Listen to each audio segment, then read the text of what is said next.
en términos de ferrocarril, de carreteras, por el impulso a las fuentes renovables de energía, porque yo creo en eso y creo que la transición energética tiene que hacerse más pronta de lo que hasta ahora se ha hecho, y en el bienestar, porque queremos seguir disminuyendo las desigualdades y disminuir la pobreza, particularmente la pobreza extrema. El presidente decía en algún momento, aspiro a ser el mejor presidente de México. Y es algo, pues, que se le quedó a todo mundo y es algo muy válido. Claro. O sea, que alguien diga, oiga, quiero hacer muy bien, quiero ser un buen periodista. Mínimo es lo que quiero ser. En el mismo sentido de la pregunta de Álvaro, en la obra física está claro, o sea, usted va a caminar, tiene un camino que se le marcó, pero hay una parte que todavía no hemos visto, donde usted va a innovar, porque hay mucha gente que sabe que usted tiene un perfil muy científico, ¿no? ¿Hacia dónde va a caminar en esa otra parte, doctora? Hay obra que está clara, la otra es la que todavía no sé. Bueno, ahora que lo pienso, me gustaría ser recordada como la presidenta de la educación. Ese es un tema. De la ciencia. De la ciencia. De la cultura. De la cultura. Pero finalmente un proyecto político es un proyecto cultural, ¿no? Pero, pues mi vida entera la he dedicado a la educación, a la lucha por la educación pública y a la educación como persona, porque fui profesora universitaria durante años. Y yo creo que la educación pública transforma a las personas y transforma a las sociedades, finalmente. Entonces, y la disminución de la violencia tiene que ver también con la educación. Entonces, la presidenta de la educación, la presidenta de las energías renovables, la presidenta de la ciencia, la presidenta de las obras estratégicas, porque nos va a tocar un momento importante de inversión en el país que ya inició y que va a continuar, pero eso tiene que tener bienestar. La presidenta que limpia los ríos de este país. Híjole. Así me gustaría. Wow. Eso es un reto enorme. Sí. Sobre todo el Pero tema relacionado con el agua. Se puede. Sí, se puede, claro. Hay un problema innegable que es en la agenda nacional el principal, la inseguridad y la violencia. Pero además de la inseguridad y de la violencia, ¿cuál es la agenda que tiene para los primeros 100 días? Bueno, a ver, ahí sí me la pusiste.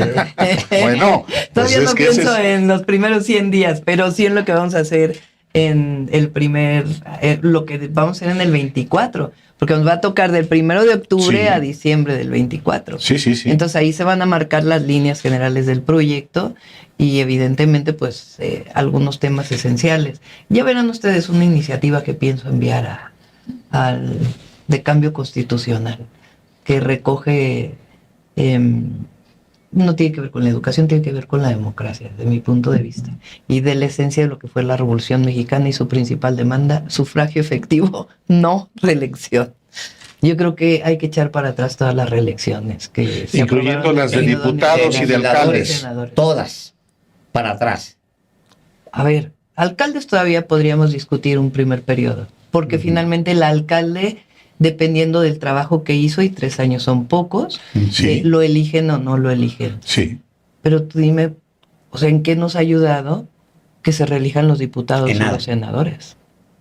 O no encuentro. Ya les adelanté. Sí, no, es excelente la información. El viernes.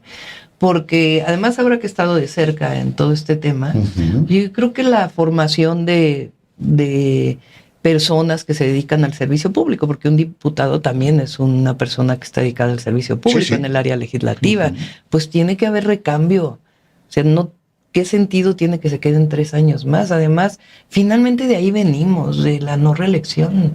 Entonces yo creo que es un tema que también se tiene que discutir, porque fue un tema del periodo neoliberal, que más bien yo creo que era para la compra de los diputados de ese momento. Bueno, la propuesta lo dice en su libro, Amores Perros, lo dice Jorge Castañeda, es una propuesta de él. Ah, mira. Sí. Lo acabo de leer. Bueno. Acabo de leer justamente a Castañeda una propuesta. Bueno, así lo pone él en este libro. Y eso efectivamente, yo lo recuerdo, se buscó impulsar en la 57 legislatura. Si haces bien de diputado, pues entonces te van a reelegir. Exactamente. Pues finalmente los diputados no van por un tema personal, es un proyecto. al que representan, porque representan a partidos políticos. Así es. Llegan como partidos políticos. Y el partido político representa un proyecto de nación, por ahí lo tienen ustedes. Entonces, que haya un compañero o compañera que nos represente, pero a los 3 años que haya otro compañero que nos represente, ¿por qué tener que abrazar tu curul, ¿no? Sí. Porque generas ese vicio que justamente trajo la no reelección, que es tentación de mantenerse. Regresando a la como seguridad. Algunos de los temas de los primeros 100 días. De acuerdo, de acuerdo. La seguridad es importantísimo. Quizá la gran preocupación en este momento, pero también, doctora, es cierto que es la única bandera que tiene ahorita la oposición. O sea, lo de narcocandidata y narcopresidente, o sea, agarrado con hilitos. No, y además yo creo que la red de esta Twitter X cada vez tiene menos impacto, ¿no? Se sale la gente de Twitter sí, y es otro mundo. Es tanto odio, tanto... El otro día platicaba con una periodista y me decía, oye, yo no había oído hasta que tú mencionaste lo de narcocandidata. No vivan en las redes sociales, dijo la periodista, sí. ¿no? Y sí, la verdad es que además particularmente esa red es de mucho odio. Y sin embargo, a partir del impacto que genera en una red que es muy minoritaria para la dimensión del país, lo retoman los medios convencionales y lo detonan, lo explotan. Por eso, ya que hablamos de narcopresidente, ¿qué es lo que primero piensa con la frase narcopresidente? ¿En quién? Felipe Calderón, pues es obvio, ¿no? García Luna ya se demostró que estaba vinculado con el narco y con un grupo del narcotráfico. Yo digo que es así como si se pusieran frente a un espejo y lo único que vieran es a García Luna. Pues como esta idea psicológica de la proyección de tu persona. Y le gritas al espejo. ¿Dónde hay prueba de que hubo en algún momento en la historia de México un vínculo entre el gobierno y el narco? Felipe Calderón. Pues no lo digo yo, lo dice en un juicio en Estados Unidos. Entonces, ellos, ¿por qué lo voltean del otro lado? Pues es que les duele mucho García Luna, ¿no? Porque eso es lo que ellos representan. Es lo que yo digo, aquí son proyectos de nación y finalmente nosotros lo que representamos es el futuro, es la esperanza, es el continuar con esto que inició el presidente Andrés Manuel López Obrador, que ha mostrado además sus ventajas, sus virtudes para el país. ¿Qué representan ellos? El pasado. Así de sencillo.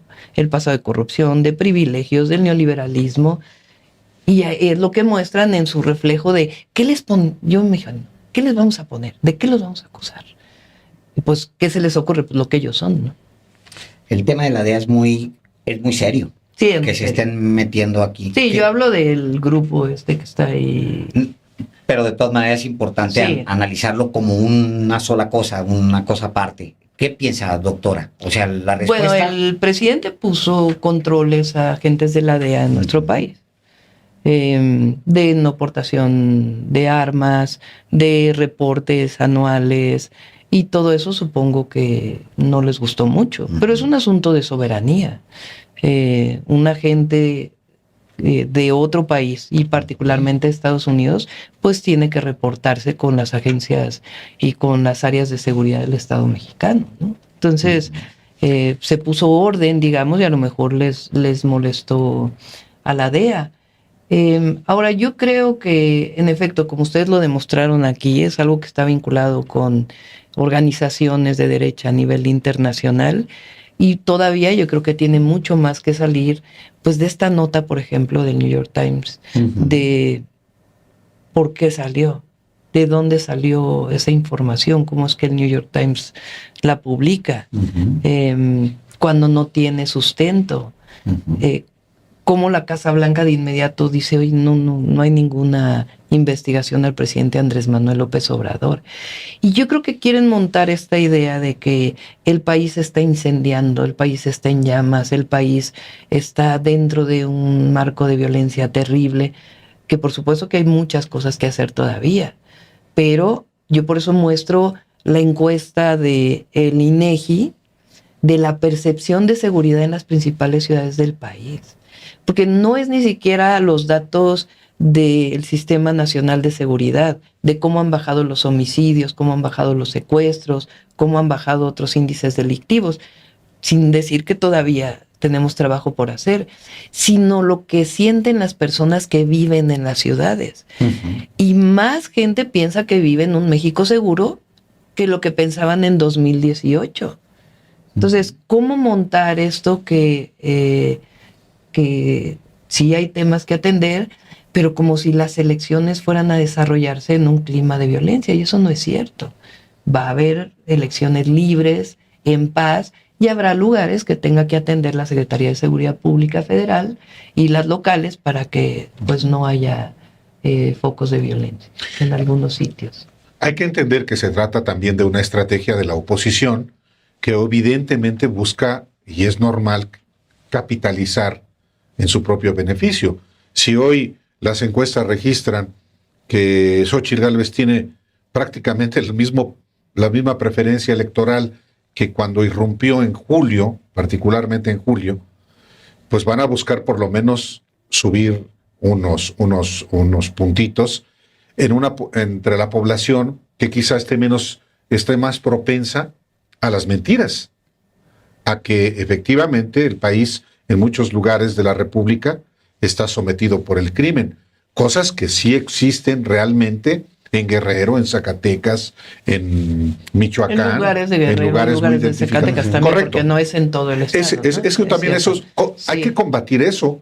Usted seguramente tiene una estrategia para decir, a ver, no, ni es todo Guerrero, ni es todo Zacatecas, ni es todo México. No, Guanajuato sí está más difícil, y hay que ir a Guanajuato para darse cuenta del sentimiento de la gente, no solo en seguridad, sino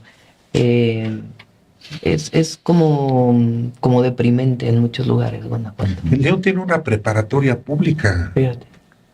Una preparatoria pública. Para y los jóvenes, y hay muchas preparatorias, pero privadas. Sí. Un joven que sale de la secundaria y quiere entrar a la preparatoria, si no hay cupo en la pública, se tiene que meter a trabajar. No, pero además, Guanajuato tiene el índice de mayor número de homicidios. No, pues sí. Tienen el índice de más jóvenes con adicciones. Tiene el índice de menor salario promedio del país. Bueno, si vas juntando todos los hilos, pues te das cuenta que en efecto la inseguridad es fruto de la injusticia, vamos a decirlo. Sí. Exactamente. Cuando tú tienes jóvenes que no tienen, y yo no digo oportunidades, porque para mí es derechos. El joven tiene que tener derecho a la educación. Cuando no tienes acceso a esos derechos y cuando tienes que trabajar 2 o 3 turnos para poder mantener a la familia, o te separaste de la familia porque ahí encontraste empleo pero mal pagado, pues entonces te acercas a las adicciones y empieza a generarse un clima de desigualdad, que no es que la desigualdad te lleve a la violencia, pero sí son caldos de cultivo para ello.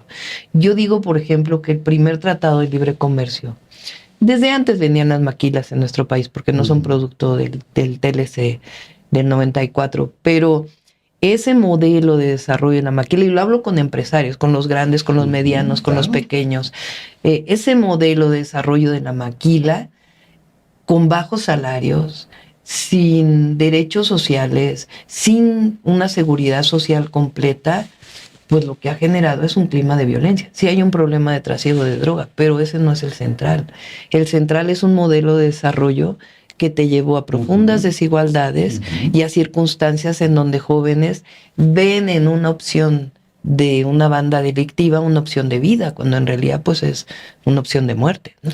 Y el desarraigo, porque... bueno, tú sabes eso. Sí, el caso de Juárez es que es paradigmático. El de Juárez es el de Tijuana y el de Tijuana es el de Guanajuato. Sí. Que es, le das a las mujeres empleo, es decir, las sustraes del núcleo y luego las incorporas sin darle la opción para que los muchachos no crezcan en la banqueta. Sí. O sea, simplemente les quitas en la banqueta o en la casa encerrados, porque sí, claro, desde niños. Y normalmente en la banqueta, de ahí también salieron generaciones de sicariato, en el caso de Juárez, muy, muy particular. Sobre eso, justamente, doctora, hay un reto enorme en el tema de mujeres y el tema de apoyarlas Sí, en el tema de violencia y desaparición, en el tema y en el tema de darles herramientas para educar a sus hijos. sí, y también, a ver, las estancias infantiles se pervirtieron con Calderón. Ujú. La guardería es un nombre muy feo, aunque yo fui a guardería, porque finalmente es como guardar a los niños. sí, Mis sí. hijos también estuvieron en una guardería del Seguro Sí, sí. Social, Ujú. pues porque yo trabajaba, Ujú. pero finalmente estaban bien cuidados, bien alimentados, y yo podía dejarlos ir a trabajar y regresar. Y yo creo que la opción de lo que yo llamo una educación inicial, empezando por las mujeres de la maquila, las jornaleras, que también es Sí, un tema también, por muy supuesto, grave, por supuesto. ahí hay que empezar. Entonces, es para las mujeres. En la ciudad también hicimos muchas cosas para las mujeres que nos ayudaron a disminuir feminicidios, y mi idea es llevar esto a nivel nacional. Hablamos de Ciudad Juárez, de Tijuana y del modelo que se instauró en Guanajuato. Y hablamos del modelo, y yo creo que podríamos hablar del modelo de la Ciudad de México, porque a partir de 1997 lo gobierna la izquierda. Más Por allá. cierto, hay que aclarar, ¿no? Porque las mujeres pasaron de ganar en Ciudad Juárez de 3,000 pesos a 11,000 pesos, con el incremento en el salario mínimo. Correcto, Presidente, correcto. que sí te... Sí, Sí, sí. lo que digo es que ya es posible hablar de dos modelos de desarrollo o de no desarrollo. En Tijuana, que es la principal ciudad de Baja California, el PAN gobernó 30 años. En Guanajuato, el PAN, desde que Carlos Salinas le regaló la gubernatura, ha gobernado durante este año, cumple 33 años. Y hay un modelo. En la Ciudad de México, la izquierda ha gobernado, y yo lo hemos platicado, cómo Bueno, no a con veces... un paréntesis. Con el No, bueno, por paréntesis, supuesto. Con el paréntesis, Y Mancera. Dios en Mancera, Sí, por supuesto, sí, la verdad. que fue cuando Porque es se que dicen, descompuso lleva todo. muchos años. Sí, No, se sí, descompuso todo. De acuerdo. Pero, ¿por qué ha disminuido porque ha habido más derechos en la Ciudad de México? ¿La inseguridad? Y la inseguridad. ha ¿Por qué ha disminuido la inseguridad? Es tu pregunta. Comparando los dos modelos, Guanajuato, Baja California y la Ciudad de México. Bueno, cuando yo llego a la Ciudad de México en diciembre del 2018... Claro, después del caos de Mancera llevó en 2015 de 2 homicidios diarios a casi 6 homicidios diarios, en 3 años. Sí, sí. O sea, la corrupción descompone todo. Eso es lo primero que hay que poner sobre la mesa. Un gobierno corrupto descompone, porque hablan mucho de la cantidad de homicidios en el gobierno de Andrés Manuel López Obrador. Lo cierto es que hay una tendencia a la baja, y eso es fundamental reconocerlo. En la ciudad, de marzo a abril del 2019, que fueron momentos muy difíciles, yo llego al gabinete de seguridad. Y pues yo traía en mente gabinete de seguridad, bla, bla, bla, y el primer día 9 homicidios en la ciudad. El siguiente día 7 homicidios, muchos en un área de la ciudad. Y empezamos a partir de ahí a decir, a ver, necesitamos un modelo todavía mucho más profundo del que estamos desarrollando. Y en marzo, abril, que además incorpora a Omar García Harfuch a la Secretaría de Seguridad, sí. Y desde la Fiscalía, Ernestina Godoy, ya, digamos, más puesta como fiscal, comienza a hacer una serie de cambios dentro de la Fiscalía, y un modelo que seguimos y una estrategia en el gabinete. Nosotros bajamos homicidios. 2022 fue el año de menor número de homicidios desde 1989 en la Ciudad de México. Y la percepción en enero del 2018 era que el 98% de las personas sentían que vivían en una ciudad insegura. Sin duda. Todo el mundo, pues. Y en diciembre del 23 se llegó al 53%. Todavía hay mucho por hacer, pero bueno, bajamos casi 45% la percepción. ¿Qué hicimos? Atención a las causas, para empezar, derechos. Yo hice 2 universidades públicas, hice 7 preparatorias más, hice 294 centros comunitarios que llamamos pilares, donde hay educación, cultura, deporte de manera gratuita. Hice un programa que se llama Jóvenes Unen al Barrio, en donde a los jóvenes que están más vinculados con la delincuencia o en lugares en donde es muy fácil que sean atrapados, les dimos cultura, deporte, tutores, un programa que se llama Reconecta con la Paz, donde desde la policía le dan opciones a los jóvenes, primo delincuentes, para que no lleven su sentencia, sino que la lleven en libertad y tengan una vida distinta. Yo estimo que nosotros sacamos cerca de 11,000 jóvenes de la delincuencia con todos estos programas. Pero también mejoramos a la policía, le dimos capacidades de investigación e inteligencia y la coordinación.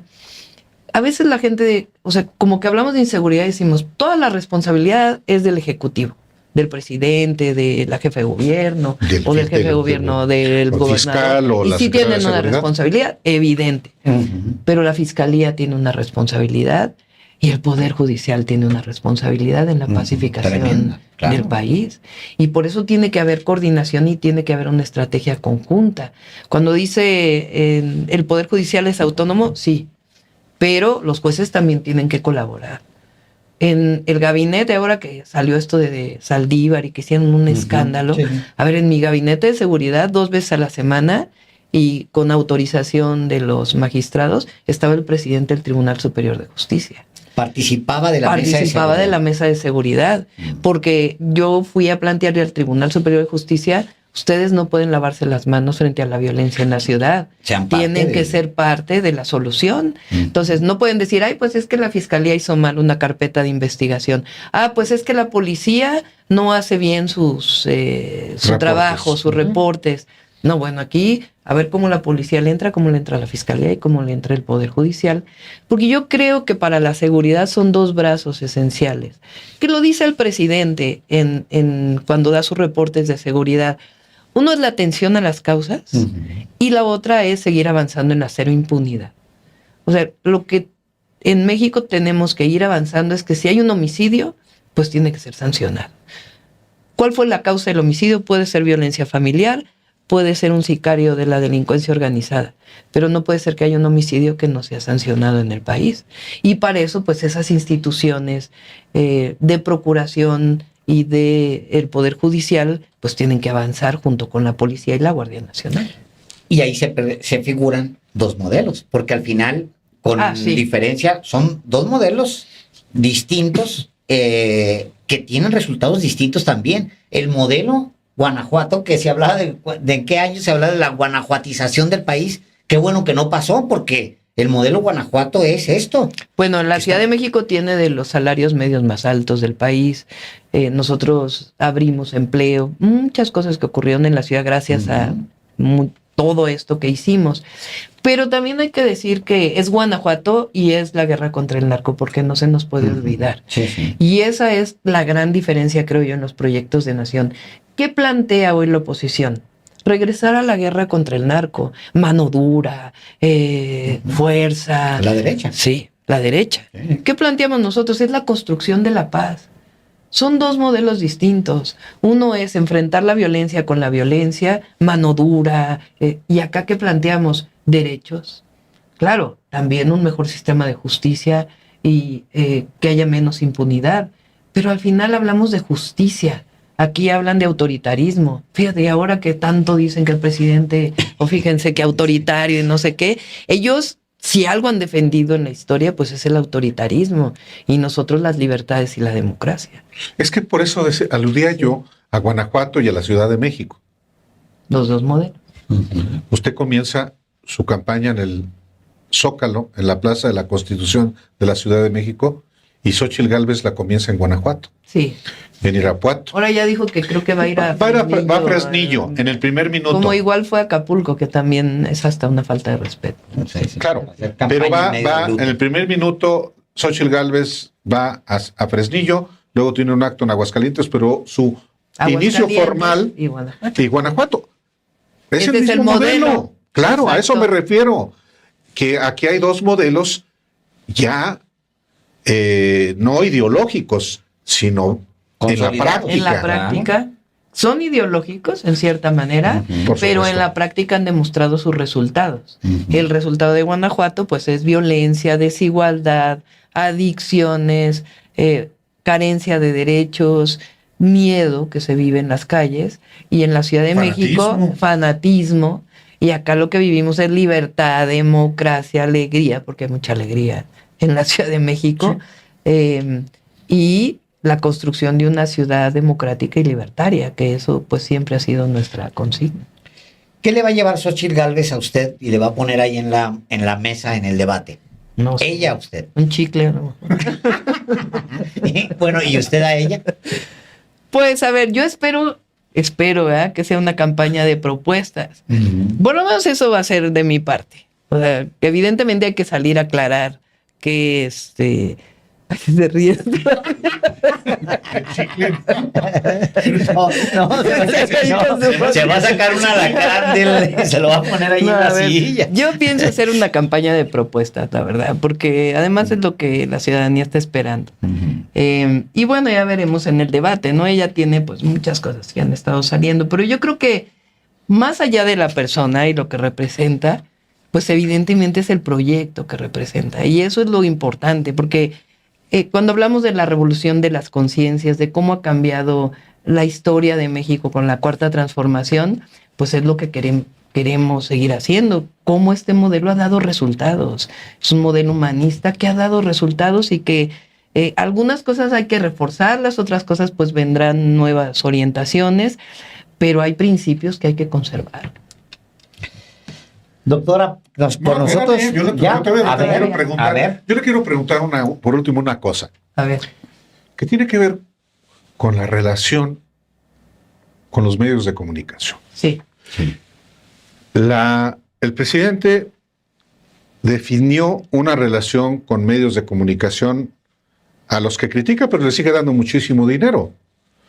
Y la relación también con los medios de comunicación respecto con la sociedad. Porque una política de comunicación social no es con los medios de comunicación solamente, pero solamente con los medios de comunicación. ¿Qué tipo de relación quiere establecer usted que sea diferente al presidente de la República? Tiene que haber una relación de respeto, porque, y me refiero de los medios de comunicación hacia el presidente, de muchos medios, porque no puedes generalizar, ¿no? De muchos medios de comunicación hacia el presidente.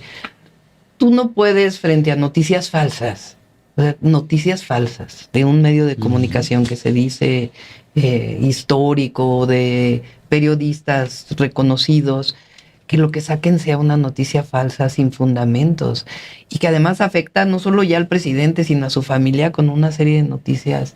O sea, cuando eso ocurre, pues obviamente tú tienes que contestar, ¿verdad? No puede ser que tú te quedes callado. Pero tiene que haber una relación de respeto, porque, y si no la hay, pues habrá debate. Lo que no puede haber es censura, eso sí no.